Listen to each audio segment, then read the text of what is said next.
नमस्कार, जवाब तो देना होगा। मैं आप सभी का स्वागत है। मैं हूं डॉक्टर अवधेश मिश्रा। छत्तीसगढ़ की सियासत में अब इस बात की चर्चा तेज हो चुकी है कि कांग्रेस के हार के बाद क्या कांग्रेस के भीतर खाने समीक्षा को लेकर कोई हलचल मची हुई है। इसलिए इस बात पे चर्चा हो रही क्योंकि आज छत्तीसगढ़ के नेता प्रतिपक्ष और एकमात्र कांग्रेस को सीट दिलाने वाले कोरबा से ज्योत्सना महंत के पति चरणदास महंत ने एक बयान देकर सनसनी मचा दी है कि जिस तरह से छत्तीसगढ़ में चुनावी हार हुई है, समीक्षा करने की जरूरत है कि किसने किसका साथ दिया और किसने किसका साथ नहीं दिया। आज इसी विषय पर चर्चा करेंगे, लेकिन उससे पहले देख लीजिए यह खास रिपोर्ट। 18वीं लोकसभा के लिए एनडीए ने नरेंद्र मोदी को अपना नेता चुन लिया है। इससे ये स्पष्ट हो गया कि फिलहाल की स्थिति में नरेंद्र मोदी लगातार तीसरी बार देश के प्रधानमंत्री बनेंगे। ये तो बात हुई बीजेपी और एनडीए की। अब बात अगर कांग्रेस की करें तो कांग्रेस भी अपने प्रदर्शन पर मंथन करने वाली है। दिल्ली में होने वाली कांग्रेस वर्किंग कमेटी की बैठक में न केवल राष्ट्रीय स्तर पर बल्कि प्रदेश के स्तर पर भी हार की समीक्षा की जाएगी। बात छत्तीसगढ़ की करें तो नेता प्रतिपक्ष और कांग्रेस को एकमात्र सीट दिलाने वाले डॉक्टर चरणदास महंत ने मीडिया से बात करते हुए सीधे शब्दों में कहा कि किसकी वजह से हार हुई है, इस बात की समीक्षा जरूर होना चाहिए। साथ ही ये भी कहा कि मेरा तो साथ सिर्फ ईश्वर ने दिया, जिससे मैं चुनाव जीत गया। अब डॉक्टर महंत के इस बयान ने कांग्रेस के भीतर खाने हलचल मचा दी है कि क्या सच में कांग्रेस के नेताओं ने एक दूसरे का साथ नहीं दिया, जिस वजह से अपनी 2 सीटें भी कांग्रेस बचाने में नाकामयाब रही। इतना ही नहीं, महंत ने तीखे अंदाज में ये भी कहा कि मेरी तो परंपरा बन गई है अकेले जीतने की, मगर कहां क्या हुआ, इस पर मंथन जरूर होना चाहिए। सबसे बड़ी वजह तो ये है कि कोरबा के लिए हम लोग प्रत्याशी नहीं हैं। कोरबा के लिए हम लोग पारिवारिक सदस्य हैं। और वही कारण है कि हमने पूरी हिम्मत के साथ उनके दम पर चुनाव लड़ा और उनने हमें पूरा अपना पारिवारिक सदस्य समझ के हम पर विश्वास किया। ईश्वर को साक्षी मानकर गरीबों के प्रति समर्पित रहते हैं, उनको ईश्वर, भगवान, खुदा, ईसा मसीह जो भी कह लीजिए, वो मदद करते हैं। ये मैं देख लिया हूँ और आज तक मुझे ऊपर वाले के सिवाय किसी ने मदद नहीं किया। कल हम लोगों की बैठक है CWC में, वहाँ का जो निर्देश होगा उस हिसाब से परीक्षण भी होगा, खोजबीन भी जारी होगी। छत्तीसगढ़ कांग्रेस के बड़े चेहरों का हार जाना, चुनाव में साथ नहीं देने को लेकर डॉक्टर महंत के बयान और कांग्रेस संगठन में बदलाव की तेज सुगबुगाहट के बीच भाजपा ने कांग्रेस पर बड़ा तंज कसा है। भाजपा की ओर से चुनाव प्रबंध समिति के अध्यक्ष शिवरतन शर्मा ने कहा कि कांग्रेस के हार की असली वजह को बताने प्रदेश नेतृत्व में साहस नहीं है। वहीं ये भी कहा कि गांधी परिवार के नेतृत्व में कांग्रेस हर बार पराजित हुई है। कांग्रेस को समीक्षा करना है तो करे, मगर समीक्षा के नाम पर सियासी नौटंकी ना करे। भूपेश जी जागते हुए अगर सपना देखते हैं तो अच्छी बात है, सपना देखते हुए जिए। भारतीय जनता पार्टी की सरकार 5 साल का कार्यकाल पूरा करेगी और दमदारी के साथ राष्ट्र हित में जो निर्णय लेना पड़ा वो निर्णय लेकर के देश का विकास करेगी। हार की समीक्षा के लिए जो वास्तव में दोषी है उसको आपके चलते हार हुई ये कहने का साहस कांग्रेस के प्रदेश नेतृत्व के पास है क्या? राहुल गांधी और प्रियंका गांधी सोनिया गांधी के नेतृत्व में 2014 में कांग्रेस बुरी तरह पराजित हुई, 2019 में बुरी तरह पराजित हुई और 2024 में बुरी तरह पराजित हुई। अगर साहस है तो कांग्रेस को समीक्षा में कहना चाहिए कि राहुल, प्रियंका और सोनिया के नेतृत्व को इस देश की जनता ने अस्वीकार किया है, इनको हट जाना चाहिए। अगर ये समीक्षा में बोलने का साहस हो तो समीक्षा करें, नौटंकी करने क्या फायदा है। प्रदेश कांग्रेस के कद्दावर नेता भूपेश बघेल, ताम्रध्वज साहू, डॉक्टर शिव कुमार डहेरिया, कवासी लखमा, देवेंद्र यादव, विकास उपाध्याय, ये वो नाम हैं जिन्हें चुनावी हार का सामना करना पड़ा। तो वहीं डॉक्टर चरणदास महंत वो नाम जिनकी पत्नी ज्योत्सना महंत अकेले ही चुनाव जीतने में कामयाब हुई हैं। कोरबा से जीत के बाद डॉक्टर महंत के 3 अलग अलग बयान और अचानक से कांग्रेस के पावर सेंटर में परिवर्तन की कुछ तस्वीरें बताने के लिए काफी हैं कि कांग्रेस में सब कुछ ठीक तो नहीं चल रहा है। Bureau report, BSTV, Chhattisgarh. तो आपने सुना कि डॉक्टर चरणदास महंत के बयान के बाद सियासत में किस तरह से हलचल मच गई है। न केवल कांग्रेस के भीतर खाने बल्कि बीजेपी भी इस बात पे चुटकी ले रही है कि कांग्रेस में अगर साहस हो, प्रदेश नेतृत्व में साहस हो, तब समीक्षा की बात करे, सियासी नौटंकी, कोई नौटंकी न करे। आज इसी विषय पर चर्चा करेंगे। 3 बेहद ही खास मेहमान हमारे साथ जुड़े हैं। पहले मेहमानों का तारुफ आपसे करा देता हूं। बीजेपी की ओर से गौरीशंकर श्रीवास है, वरिष्ठ नेता है, प्रवक्ता है। गौरी जी आपका स्वागत है। कांग्रेस की ओर से विकास तिवारी है, वरिष्ठ नेता है, वरिष्ठ प्रवक्ता है। विकास जी आपका स्वागत है। बतौर राजनीतिक विश्लेषक वरिष्ठ पत्रकार याज्ञवल्क्य मिश्र भी हमारे साथ जुड़े। याज्ञवल्क्य जी आपका भी बहुत बहुत स्वागत है। गौरी जी, मेरा पहला सवाल आपसे है, भले समीक्षा कांग्रेस में होनी हो, लेकिन सवाल आपसे पहला इसलिए क्योंकि कांग्रेस अगर समीक्षा की जहमत उठा रही है, अगर समीक्षा की तैयारी कर रही है, तो आप लोग चुटकी क्यों ले रहे हैं साहब इस पे? देखिए, समीक्षा जो होती है उसमें जो फैसले होते हैं वो पूरी तरह से बाहर आना चाहिए और जिम्मेदारी तय होना चाहिए। पिछले विधानसभा में कांग्रेस की प्रचंड हार हुई, सत्ता से बाहर हुए, किसी प्रकार से कोई समीक्षा नहीं हुई, कोई जिम्मेदारी तय नहीं हुई। और अवधेश जी 2018 के जब चुनाव में हम हारे थे, हमने जिम्मेदारी भी लिया था, समीक्षा भी हुई थी और सब पब्लिक के डोमेन में सारी चीजें आज भी सामने है। ये समीक्षा सिर्फ एक नाटकबाजी है, एक दूसरे को बचाने की कवायद है। इतनी बड़ी हार कि आप आज प्रदेश में अपनी 2 लोकसभा सीट नहीं बचा पाए। मैं आपके चैनल में बार बार कहता था कि कांग्रेस पार्टी का नाम लेने वाला कार्यकर्ता नहीं बचेगा। वही बात आज कहीं न कहीं फलीभूत हुई, क्योंकि कांग्रेस ने इस पूरे चुनाव को मन से लड़ा ही नहीं। रायपुर जैसे राजधानी में इतना बड़ा लोकसभा चुनाव होता है, कहीं कोई भी कांग्रेस पार्टी का एक नेता यहाँ पर आकर सभा लेने की जोहमत नहीं उठाता है। इस बात को समझा सकता है। सारे जितने इनके प्रत्याशी थे सिर्फ रस्म अदायगी के लिए इधर उधर फेंक दिए गए, अपने दम पे चुनाव लड़ रहे। ना संगठन का कहीं कोई पता ठिकाना था, ना कार्यकर्ता धरातल पे मेहनत कर रहे थे, ना पार्टी में वो जोश था जो छत्तीसगढ़ में जिसकी उम्मीद हम लोग करते थे कि भाई एक अच्छा विपक्ष यहाँ पर कांग्रेस पार्टी साबित हो सकता है। और अफसोस की बात है कि एक मजबूत विपक्ष के रूप में भी कांग्रेस पार्टी यहाँ पर असक्षम साबित हुआ है। ये बिल्कुल भी लोकतंत्र के लिए उचित नहीं है। और जिस बात को मैंने कहा कि समीक्षा होनी चाहिए, निश्चित तौर पर हर पार्टी का विशेषाधिकार है, लेकिन समीक्षा में जिम्मेदारी भी तय होना चाहिए। ये जिम्मेदारी कब तय होगी और किस प्रकार से होगी, इस पर हमारी नजर बनी हुई है। ठीक है, विकास जी जरा जवाब दे दीजिए कि क्या सच में समीक्षा होगी? इसलिए ये सवाल उठ रहा है क्योंकि 2018 के बाद 2023 में जब आप सत्ता से बेदखल हुए, 2018 में आप आए थे सत्ता में, 2023 में जब सत्ता से बाहर हुए, उस वक्त समीक्षा को लेके एक बड़ा सवाल उठा कि समीक्षा कांग्रेस में हो नहीं पाया। हो सकता है बंद कमरे के भीतर हुआ हो, रिपोर्ट सार्वजनिक ना हुई हो, पब्लिक डोमेन में बातें ना आई हो, लेकिन अलग अलग मंचों से आपके ही पार्टी के नेताओं की नाराजगी और तमाम नाराजगी में इस बात का जिक्र कि समीक्षा होती तो शायद स्थिति ना ऐसी नहीं बनती। क्या इस हार के बाद समीक्षा होगी?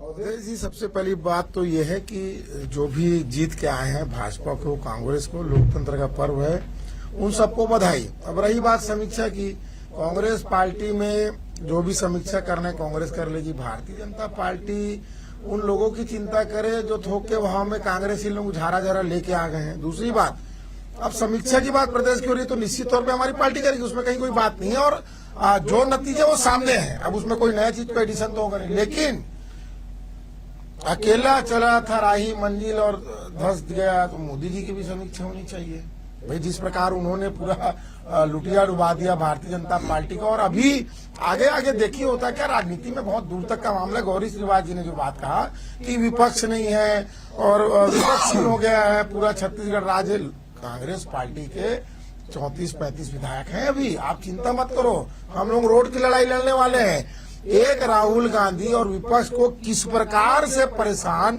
श्री नरेंद्र दामोदर दास मोदी ने किया, किसी से छुपा नहीं है। ईडी, आईटी, उसके बाद लगातार बैंक अकाउंट फ्रीज कर दिया गया, उसके बाद कांग्रेस 100 सीट लेके आ रही, 99 सीट, तो ये किसी चमत्कार से कम नहीं है। नहीं तो ये अहंकार लोकतंत्र में तो इस भारत देश में कभी नहीं देखा गया है। ये वैसे ही होता था जब ब्रिटानी हुक्मरान कांग्रेस पार्टी के लोगों को रोका करते थे कि आजादी नहीं मिल पाए, उसके बाद हम खड़े हुए।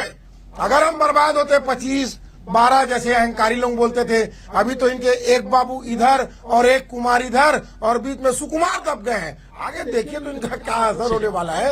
अब ये जो 10 सेकेंड हिंदू राष्ट्र का बात करने वाले, अब इनको उलेमाओं के पास जाना पड़ेगा, रोजा इफ्तार करना पड़ेगा, ये आदत ये डाल ले। ठीक है, चलिए मैं एक बार याज्ञवल्क्य जी का रुख कर लेता हूं। याज्ञवल्क्य जी, जिस वक्त डॉक्टर चरणदास महंत ने बात कही कि अगर कोई सही मन से दिल से लड़के चुनाव लड़ता, उसके मन में कोई किसी तरह की मलाल, किसी तरह की कोई बातें नहीं होती, मैं कोट करके कह रहा हूं, अगर किसी के मन में कोई बात या मलाल नहीं होता तो 100% वो चुनाव जीतता। अकेले डॉक्टर महंत की पत्नी ज्योत्सना महंत चुनाव जीत के आई है, क्या मायने निकाले जाए? इसलिए मैं आपसे पूछ रहा हूं क्योंकि उस प्रेस वार्ता में आप भी मौजूद थे, आपने भी सुना कि डॉक्टर महंत ने आखिरकार इस बात को कहा सार्वजनिक तौर पे। ये बात इतनी कठिन क्या वाकई है कि अवधेश इस पे सवाल करें? खैर ठीक है। चरणदास महंत, उनका जो पूरा नाम है वो है डॉक्टर चरणदास महंत। राजनीति का अपना एक मठ है कांग्रेस के भीतर छत्तीसगढ़ में, और उनके नाम में महंत है। डॉक्टर वो है ही हैं। तो उनकी जो सियासत है बहुत सदी सियासत है, और उन्होंने अपने उस विशिष्ट अंदाज में प्रहार किया है, जिस अंदाज मिजाज के लिए वो जाने जाते हैं कि उनके स्वर में आक्रामकता नहीं झलकती। वो खुद को बड़े ही चतुराई से सरल, सहज और दयनीय सा बताते हैं, मगर उसी सरल, सहज और दयनीयता के बीच में वो मारक प्रहार करते हैं जिनके शब्दों में भी कोई आपको उग्रता नजर नहीं आएगी। तो उन्होंने ये कहा है कि यदि चुनाव लड़ा जाता, अपने दिल से लड़ा जाता तो जीतते। तो वो करीब करीब शाहरुख खानिया अंदाज की बात है, किसी चीज को शिद्दत से चाहो तो कायनात तुम्हें मिलाने की कोशिश करती है। तो ये सवाल का मुकम्मल जवाब तो शायद कांग्रेस के भीतर या जो विकास तिवारी जी बैठे हुए हैं वो, या वो दिग्गज जो कि वरिष्ठता के लिहाज से निश्चित तौर पर चरणदास महंत की वरीयता के आगे थोड़े जूनियर हैं और जो चुनाव लड़ रहे थे, उन्हें बताना चाहिए कि डॉक्टर चरणदास महंत ने अगर ये कहा है तो क्या ये सवाल नहीं उठता कि क्या आप वाकई दिल से चुनाव नहीं लड़ रहे थे? क्या आप नहीं चाहते थे कि चुनाव जीत जाएं? क्योंकि डॉक्टर चरणदास महंत ने ये पहली बार निशाना नहीं साधा है। आप 2018 से लेके अब तक चले आएंगे तो ऐसे कई छोटे छोटे संपुट हैं जब महंत ने कुछ कहा है और उसकी गूंज बहुत दूर तक हुई है। तो ये एक बार फिर से उन्होंने इशारा किया है, और कांग्रेस के भीतर खाने जो क्षत्रप बन रहे थे लोग, उनकी जो छवि है या उनकी जो चुनाव लड़ने की जिजीविषा थी, वो भले चुनाव लड़े हों, मगर चुनाव लड़ना और चुनाव जीतना दोनों के बीच में थोड़ा अंतर है। महंत ने जो चुनाव लड़ा, उस चुनाव ने बताया है कि चुनाव लड़ा कैसे जाता है। शायद उसी ओर इशारा था चरणदास महंत का। लेकिन फिर कह देता हूं कि बहुत बेहतर जवाब शायद भूपेश बघेल देंगे, शायद ताम्रध्वज साहू देंगे, बहुत बेहतर जवाब शायद जांजगीर के कांग्रेस प्रत्याशी पूर्व मंत्री जी देंगे। बिल्कुल सही, बिल्कुल आपने सही कहा। मैं वही सवाल विकास जी के लिए लेके आता हूं, विकास जी से मैं जवाब लेने की कोशिश करता हूं। विकास जी, महंत जी का यह बयान वास्तविक में कई मायनों में है, याज्ञवल्क्य जी ने सही कहा कि उनकी वाणी में कहीं तीव्रता नहीं है, उग्रता नहीं है, लेकिन मारक क्षमता इतनी है कि आज हमको बैठ के चर्चा करना पड़ रहा है। उन्होंने कहा कि दिल से चुनाव लड़ा जाता तो जीत मिलती है। क्या वास्तविक में अब जिस समीक्षा की बात कही जा रही है, जिस बात को डॉक्टर महंत ने कोट किया कि मेरा साथ केवल ईश्वर ने दिया, मैं फिर कोट कर रहा हूं कि उन्होंने कहा कि मेरा साथ केवल ईश्वर ने दिया, समीक्षा इस बात की होनी चाहिए कि किसने किसका साथ दिया और नहीं दिया। विकास जी, देखिए, डॉक्टर चरणदास महंत इस देश के बहुत सुलझे हुए और बहुत बड़े नेता हैं, कबीरपंथी हैं, अपनी बात बड़ी शांत तरीके से रखकर उन्होंने कहा कि उनका साथ भगवान ने दिया, तो बिल्कुल ठीक कह रहे हैं। और जिन्होंने भगवान को ठीक से नहीं माना होगा या नहीं पूजा पाठ किया होगा तो वहां दिक्कत है। जो बात डॉक्टर चरणदास महंत जी ने कहा वो बंद कमरे के मीटिंग में होगी, और निश्चित तौर पे कांग्रेस, देखिए हार जीत ये राजनीति में चलता है, लेकिन आप एक चीज ये देखिए, अगर बहुत अच्छा काम नरेंद्र मोदी जी कह रहे थे तो अभी 2 बैसाखी के सहारे उनको जो चलना पड़ेगा, रोजा इफ्तार आना पड़ेगा, तो ये भी राजनीति में देखना है। जो भाजपा कांग्रेस मुक्त भारत का बात करती थी, आज वो भाजपा में पूरे कांग्रेसी युक्त हो गए हैं। जो घूम घूम के भाजपा का प्रचार किए हैं, पर्ची बांटे हैं, आज वो भाजपा के कार्यकर्ता हाशिए में, और हमारे से पूछते हैं कि आप बताओ कि समीक्षा करोगे, महंत जी क्या करोगे? अरे भैया, अपना फटा पहले छीन लो। अभी विष्णुदेव साय सरकार क्या करने जा रही है? अवधेश जी, मातारी वंदन की समीक्षा कर रही है। साए साए महिलाओं का खाता काटेगी, आप देख लेना। लेकिन फिर मैं गौरी श्रीवास जी की जिम्मेदारी से बता रहा हूं, मुगालते में मत रहना। कांग्रेस पार्टी मजबूत विपक्ष है और हम राहुल गांधी के लोग हैं। हमको मालूम है कि जनहित की लड़ाई कम शक्ति में भी कैसे लड़ी जाती है, लेकिन हम पूरी ताकत से लड़ाई लड़ेंगे। ठीक है गौरी जी, जरा जवाब दे दीजिए कि विपक्ष भले ही छत्तीसगढ़ में अपने पिछले प्रदर्शन को, जो सर्वश्रेष्ठ प्रदर्शन था 9-2, वो दोहरा नहीं पाई हो, भले एक सीट पे रह गई हो 2004, 9 और 14 की तरह, लेकिन जो उत्साह दिखाई पड़ रहा है विपक्ष में, उस उत्साह की वजह पे भी जरा 2 लाइन कह दीजिएगा। और क्या वास्तविक में समीक्षा से कोई हल निकल के आएगा सामने? आपको अनुमान कुछ होता है? आप बड़े वरिष्ठ नेता हैं बीजेपी के। देखिए अवधेश जी, आज के डिबेट में जो बात महंत जी ने कही थी, निश्चित तौर पर बहुत ही गहरी बात उन्होंने कही है कि चुनाव मन से लड़ा जाता तो उसके परिणाम बहुत अच्छे आते हैं।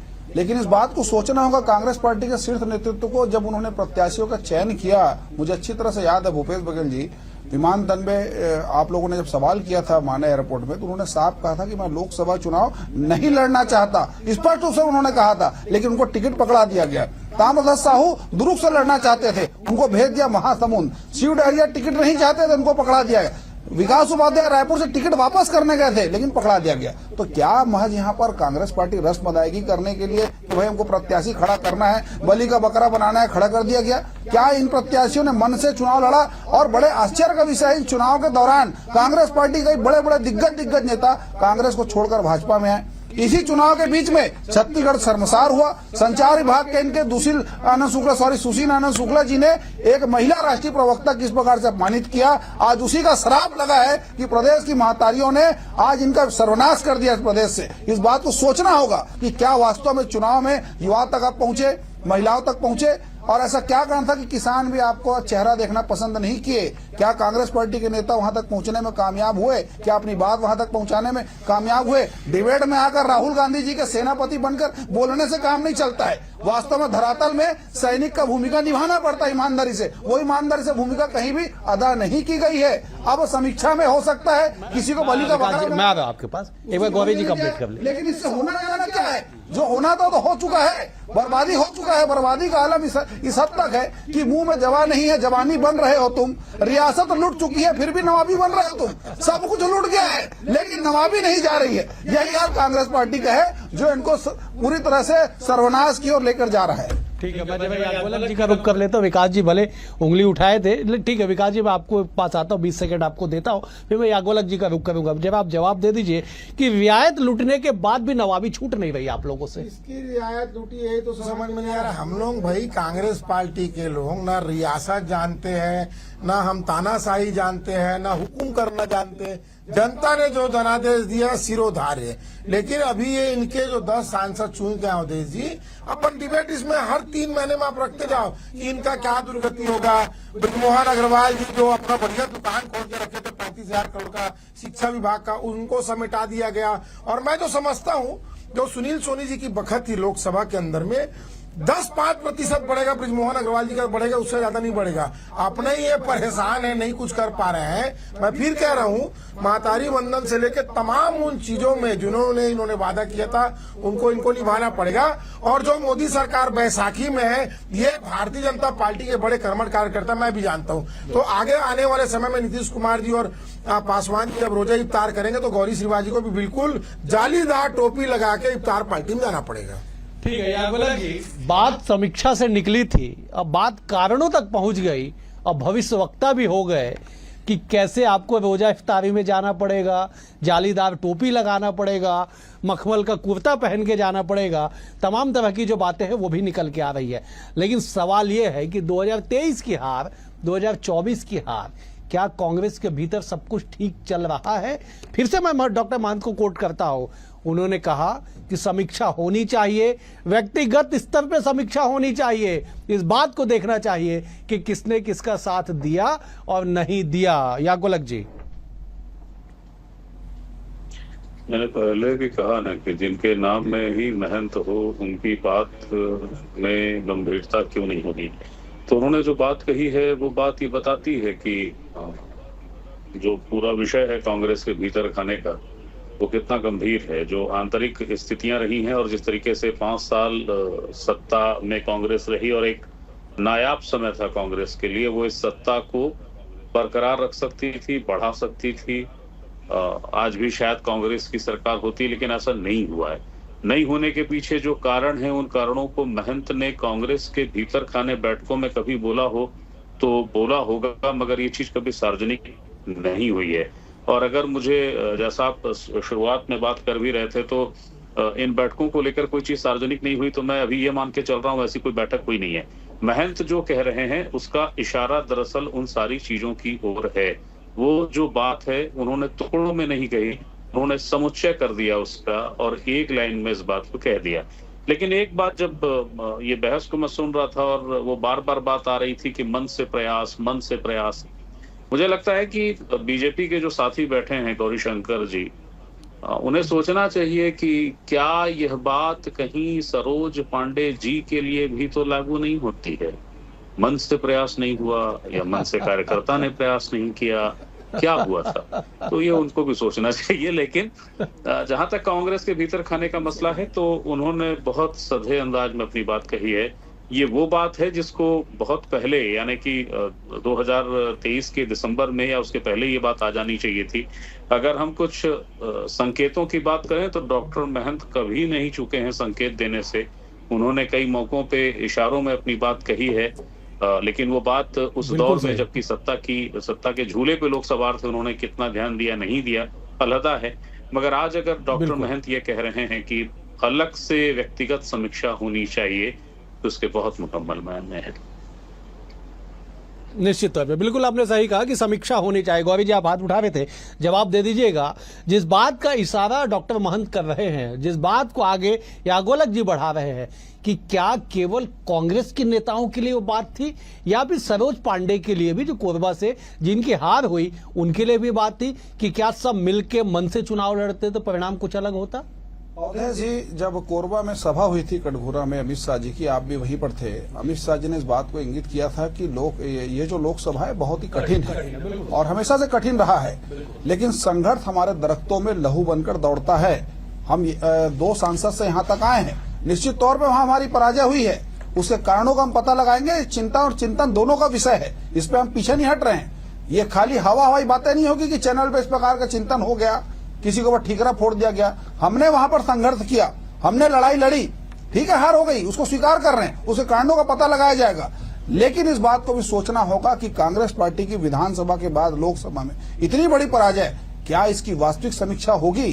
क्या वास्तव में सत्यता की कसौटी पे उन लोगों को कसा जाएगा जिनको बड़े बड़े नेता सुरमा मानते थे? क्या भूपेश बघेल जी कोई जिम्मेदारी लेंगे इस हार का? क्या विधानसभा हार का तो नहीं लिए? तो ये सारे सवाल है जिसके जवाब प्रदेश की जनता भी जानना चाहती है। हम अपनी पार्टी का समीक्षा कर रहे हैं, आज भी बैठक में चीज आई है, लेकिन कांग्रेस पार्टी चीजों से भाग रही है। और ये बात सत्य है कि वास्तव में बेमन से कांग्रेसियों ने इस चुनाव को लड़ा है। हमने मेहनत की, हम हार गए, इस बात का हमको बिल्कुल दुख है, लेकिन हमने लड़ा, हम भागे नहीं पीठ दिखाकर। हमारा कोई प्रत्याशी भरे चुनाव में टिकट वापस करने के लिए दिल्ली नहीं गया। भरे चुनाव के बीच में कोई भी हमारा कार्यकर्ता कांग्रेस प्रवेश नहीं किया। भरे चुनाव के बीच में इतने बड़े बड़े आरोप नहीं लगे जितने कांग्रेस पार्टी के नेताओं पे लगे हैं। इस बात को सोचना पड़ेगा। विकास जी, जरा जवाब दे दीजिएगा। आप इसलिए आप जिम्मेदार है जवाब देने के लिए, क्योंकि न केवल आप पार्टी के प्रवक्ता हैं, बल्कि इलेक्टोरल पॉलिटिक्स के आप बेहतर जानकार भी हैं। आप खुद 2 चुनाव लड़ चुके हैं। क्या समीक्षा के नाम पे केवल खाना पूर्ति, चंद लोगों के ऊपर जिम्मेदारियां तय करने की कोशिश की जाएगी, या वास्तविक में जिस रिफॉर्म की बात कही जा रही है, जिस बात को फिर मैं कोट करता हूं कि डॉक्टर महंत ने कहा कि संगठन स्तर पे भी बदलाव के संकेत हैं या बदलाव को लेकर चर्चा हो सकती है, ये क्या जिम्मेदारी तय करने की बात है? देखिए, गौरी श्रीवास जी ने अभी जो कहा कि कांग्रेस से लोग भग के भाजपा में आए हैं, इनके 5 सांसद भाजपा में रहते हुए कांग्रेस में है, ये बात ये भूल जाते हैं। उसके बाद जो समीक्षा होती है अवधेश जी, वो पार्टी के शीर्ष नेताओं के बीच में होती है। उसके बाद उसमें से जो बात बाहर बताना होता है, चाहे भारतीय जनता पार्टी हो चाहे कांग्रेस पार्टी हो, वो बाहर बताई जाती है। आप और हम यहाँ पर डिबेट करके वो समीक्षा तो कर नहीं सकते।